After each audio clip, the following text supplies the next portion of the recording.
దసరాలోపు పూర్తి స్థాయిలో రుణమాఫీ చేయాలి, లేదంటే సచివాలయం ముట్టడిస్తాం. ప్రభుత్వానికి హరీష్ రావు హెచ్చరిక. నోట్ల సమయంలో మేము రైతు బంధు ఇచ్చాం, ఇప్పుడు పంట కోతకు వచ్చినా ఇవ్వలేదని ఫైర్. దసరాలోపు పూర్తి స్థాయిలో రుణమాఫీ చేయాలని, లేదంటే రైతులతో కలిసి సచివాలయం ముట్టడిస్తామని మాజీ మంత్రి BRS senior MLA Harish Rao హెచ్చరించారు. సిద్దిపేట జిల్లాలోని నంగునూరు మండల కేంద్రంలో బీఆర్ఎస్ నేతలు చేపట్టిన ధర్నాలో ఆయన పాల్గొన్నారంటూ చూస్తూ ఉన్నాం కదా. సో ఇక్కడ ఇంకొక విషయం ఏంటంటే మిత్రులారా, ఖచ్చితంగా ఇక్కడ గుర్తుపెట్టుకోవాల్సినటువంటి అంశం ఏంటంటే, వీళ్ళు ఎవరైతే కల్వకుంట్ల కుటుంబం ఎవరైతే ఉన్నారో వీళ్ళు కార్యకర్తలను ఏ విధంగా పట్టించుకోరో ఒక్కసారి మీకు ఒక చిన్న ఎగ్జాంపుల్ చెప్తాం మిత్రులారా.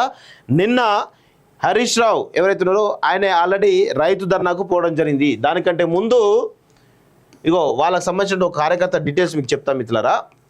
ఈమె లింగంపల్లి లచ్చవ, మాజీ ఎంపీపీ, నంగునూరు సిద్దిపేట కాన్స్టిట్యూన్సీకి సంబంధించినటువంటి ఈమె హరీష్ రావుకు చాలా దగ్గర మనిషి, ప్లస్ దళితురాలు, ప్లస్ ఒకసారి ఇంత ఏజ్లో కూడా ఒక నిజాయితీగా ఆమె ఎంపీపీగా పనిచేసింది గతంలో.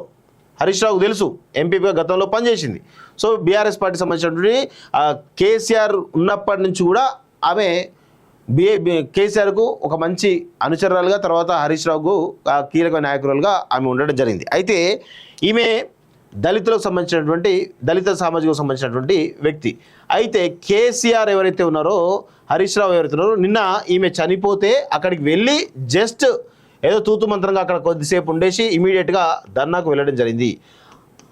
అదే ఒకవేళ హరీష్ రావు కనుక ఈ లచ్చవ్వ ప్లేస్లో దళితురాలు కాకుండా ఏ రెడ్డో ఏ వెలమో అయితే, ఏ రెడ్డో లేదంటే వెలమో అయిందనుకో, లేదా ఇంకెవరైనా అయినారనుకో, ఏం చేశారంటే వాళ్ళ పాడే కూడా మోసేటోడు, అక్కడ గంటలు కూడా ఉండేటోడు.